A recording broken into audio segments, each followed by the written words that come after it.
अब हम डिस्कस करेंगे about the classification of organic compound. आपका फर्स्ट क्वेश्चन होगा the group of heterocyclic compound is. Heterocyclic का मतलब जिसकी रिंग में हमें कोई हेट्रो एटम चाहिए एक्सेप्ट कार्बन। देखिए ऑप्शन नंबर ए पे अगर आप बात करोगे तो आपको लगेगा आपके पास फिनोल और फ्यूरेन अवेलेबल है, तो ये तो है पर ये नहीं है। ऑप्शन बी में बात करोगे क्योंकि कॉमन नेम का बहुत अच्छा ऑप्शन है, तो आपको फ्यूरेन और थायोफिन का पता होना चाहिए।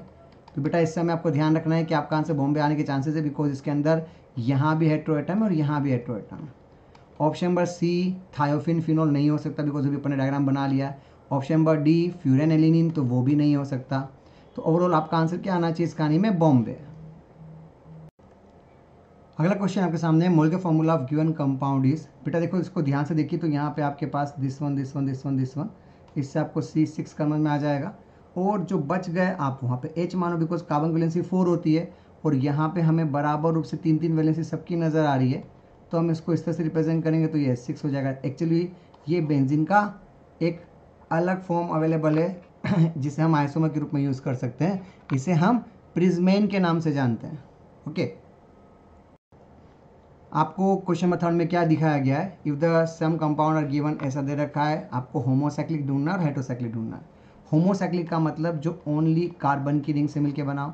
हेट्रोसाइक्लिक का मतलब उसमें कोई ना कोई हेट्रो एटम उस रिंग के अंदर आना चाहिए।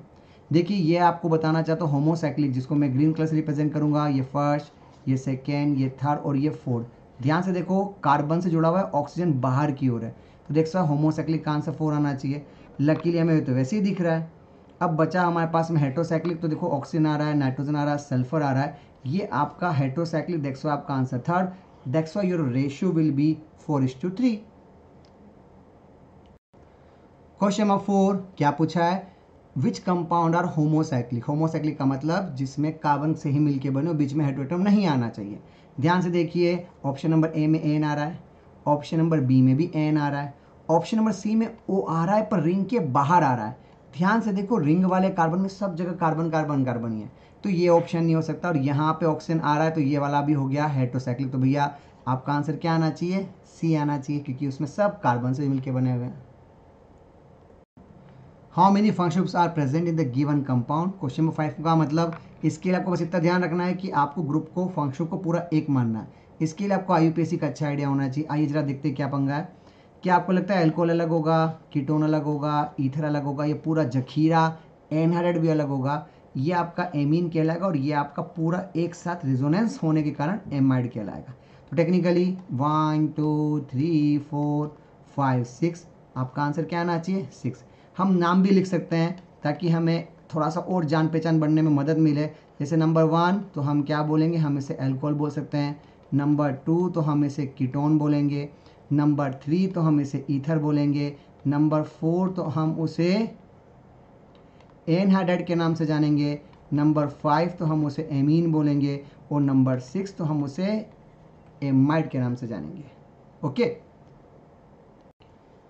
How many different function groups are present in the given compound. तो ध्यान से देखिए यहाँ पे पूरा एक ग्रुप दिख रहा है एमाइड के रूप में। सेकेंड ये आपका एन से जुड़ा है तो आइसोसाइनाइड के रूप में।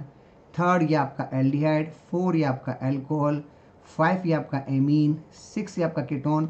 बीच में एक sp3 कार्बन है तो दोनों अलग अलग काउंट होंगे। ये आपका सी से जुड़ा है तो ये साइनाइड आएगा। अब ध्यान से देखो एल्कोहल दैट विल सेम, तो हम रिपीट काउंट नहीं करेंगे, हम रिपीट काउंट नहीं करेंगे बिकॉज उसने डिफरेंट फंक्शन ग्रुप बोला था। तो अगर हम लिस्टिंग के हिसाब से बात करें तो ये जान पहचान बनाने का तरीका, तो हम बोल सकते हैं कि पहला आपका एमाइड है, सेकेंड आपका आइसोसाइनाइड है। क्या नाम है इसका? एन से जुड़ा होने से आइसोसाइनाइड। थर्ड वाला हमें देख के लग रहा है कि ये एल्डिहाइड है।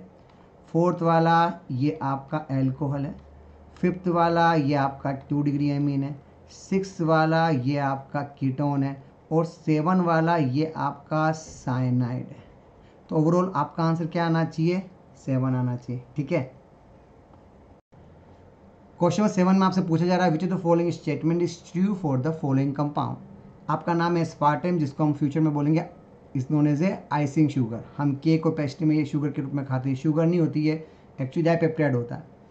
तो भैया इसको कहानी को देख के लग रहा है कि यार ये तो कार्बोक्सिलिक एसिड है, इसको देख के लग रहा है कि एमाइड है, इसको देख के लग रहा है कि ये तो एस्टर है, और ये आपको देख के लग रहा है एमीन है। इट कंटेन एल्कीन, एकदम गलत। It carboxylic acid, 1 degree amine, amide और एस्टर कन्फर्म, आपका आंसर बॉम्बे की फीलिंग दे रहा है। कीटोन एंड ईथर, ईथर तो इसमें है ही नहीं। 2 degree amine, ketone and ester, तो भैया इसको देख के लग रहा है कि इसमें कीटोन तो है ही नहीं, तो आपका आंसर वैसे ही गड़बड़ा गया। कीटोन होने के लिए ओनली CO के पास CO के दोनों ओर कार्बन कार्बन होना चाहिए। तो टेक्निकली हम उम्मीद रखते हैं कि अपन का आंसर क्या आना चाहिए, यहाँ पे बॉम्बे आना चाहिए। How many functional groups are present in the given compound, तो ध्यान से देखिए, फिर से सीक्वेंस पे ध्यान दीजिए। ये आपका फर्स्ट एमाइड, ये आपका सेकेंड कीटोन, ये आपका थर्ड थायोल, ये आपका फोर्थ एसिड, ये आपका फिफ्थ 2 डिग्री एमीन, ये आपका 6 एल्डिहाइड, और ये आपका 3 डिग्री एमीन जो कि 7 पॉइंट पे कहलाएगा। तो हम नाम भी रख सकते हैं। अब धीरे धीरे जान पहचान बढ़ाइए।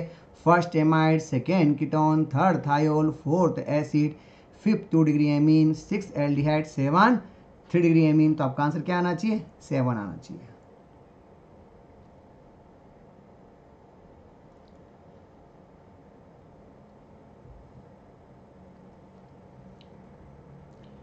अगेन डिफरेंट फंक्शन ग्रुप, तो भैया रिजोनेंस वाले को एक मानना है। ध्यान से देखो, ये पूरा एक ग्रुप कहलाएगा जिसका नाम होगा एस्टर, ये पूरा एक कहलाएगा जिसका नाम होगा एमाइड, ये पूरा जखीरा एक होगा जिसका नाम होगा एनहाइड्राइड। आप इसे टुकड़ों टुकड़ों में नहीं तोड़ पाओगे।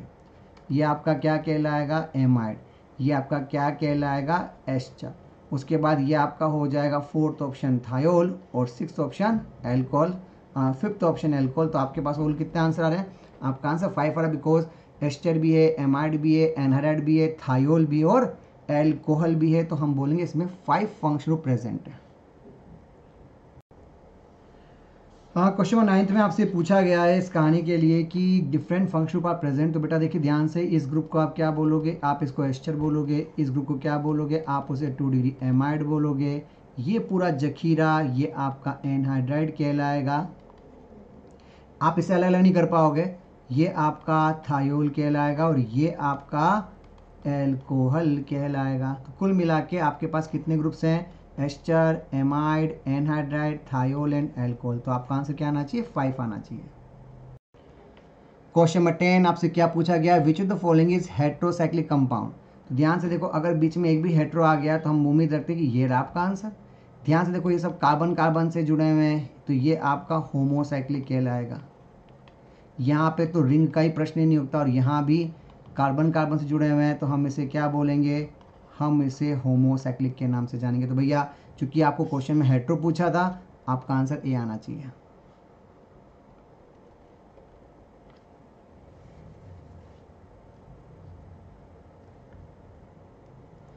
Number 11, which of the following is saturate homocyclic. तो सैचुरेट होमोसाइक्लिक में भैया यहाँ पे कार्बन कार्बन का पाई बॉन्ड आ रहा है, तो हम बोल सकते हैं कि ये सैचुरेट तो नहीं हो सकता, ये तो आपका क्या हो गया, अनसैचुरेटेड साइक्लिक। यहाँ आ गया है नाइट्रोजन, तो हम इसको बोलेंगे ये तो हेट्रोसाइक्लिक में चला गया, ये भी नहीं अलाउ करूँगा। ये आपका बराबर होमोसाइक्लिक दिख रहा है, इसलिए आपका आंसर सी। होमोसाइक्लिक में जो कि कार्बन कार्बन से बनाओ, वो सैचुरेट का मतलब होता है विदाउट पाई बॉन्ड। अब यहाँ पे देखो, नाइट्रोजन आने से हम उम्मीद रख सकते हैं कि ये हेट्रोसाइक्लिक है, और साथ में पाई बॉन्ड भी आने से हम इसको क्या बोलेंगे, अनसैचुरेटेड। तो क्वेश्चन को ढंग से देखना पड़ेगा कि सैचुरेट का मतलब जहां पाई बॉन्ड ना हो, और अनसैचुरेट का मतलब जहां पाई बॉन्ड हो। इसलिए इसके हिसाब से आपका आंसर क्या आना चाहिए, कैलकाटा आना चाहिए। Which of the following is saturate homocyclic compound. तो 11 को देखिए, सैचुरेट होमोसाइक्लिक, सैचुरेट का मतलब जिसमें पाई बॉन्ड नहीं होना चाहिए, होमोसाइक्लिक का मतलब जिसमें रिंग अवेलेबल। तो भैया यहाँ पाई बॉन्ड ये कैंसिल, यहाँ नाइट्रोजन आ रहा है यानी हेट्रोसाइक्लिक आ रहा है, ये भी कैंसिल। आपका आंसर क्या आना चाहिए, सी, बिकॉज इसमें कोई भी कार्बन को छोड़ के कोई हेट्रो एटम नहीं है, और सबसे पहले पाई बॉन्ड भी नहीं है। तो that's why your answer is C. D में हेट्रोसाइक्लिक की फीलिंग आ रही है, तो पक्का आपका आंसर यहाँ पे क्या आएगा, सी आएगा।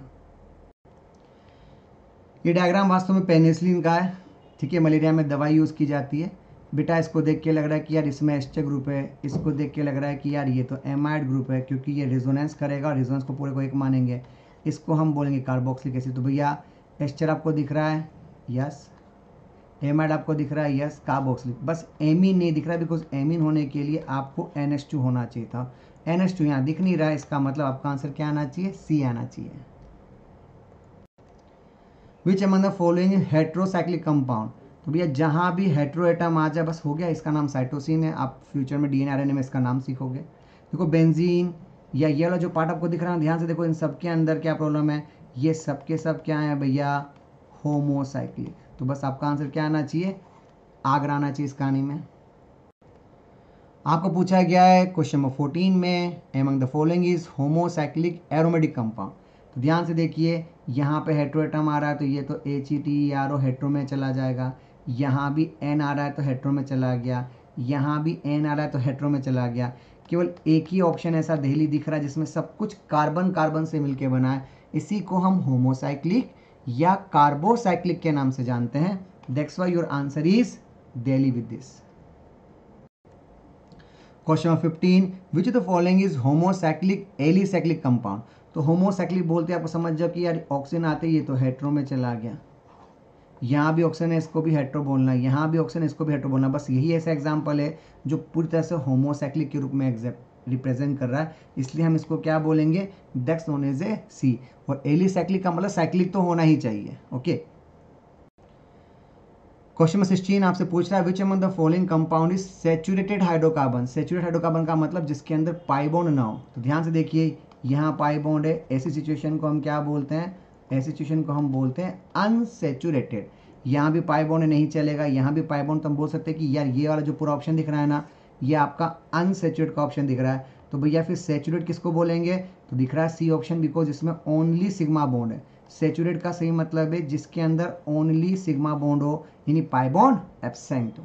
देखो आपका आंसर क्या आना चाहिए, सी आना चाहिए। क्वेश्चन नंबर 17 आपसे पूछा the following compound functional particle is not possible. देखिए बेटा ऐसे एल्कोहल दे रखा है तो आप इसको ऐसे लिख सकते हो।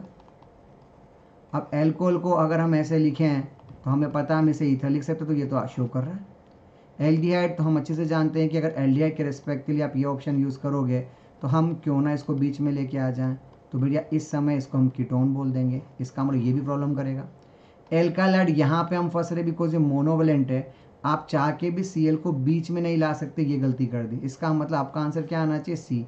साइनाइड हम सब जानते हैं कि साइनाइड को हम CN से भी C से भी रिप्रेजेंट कर सकते हैं और उसका जुड़वा भाई आइसोसाइनाइड भी रिप्रेजेंट हो सकता है। तो इसका मतलब इन सब के दूसरे फंक्शनल्स में बन सकते हैं, केवल एल्काइल हैलाइड ऐसा एग्जाम्पल है जिसका दूसरा फॉर्म नहीं बन सकता और यही हमारा आंसर होना चाहिए।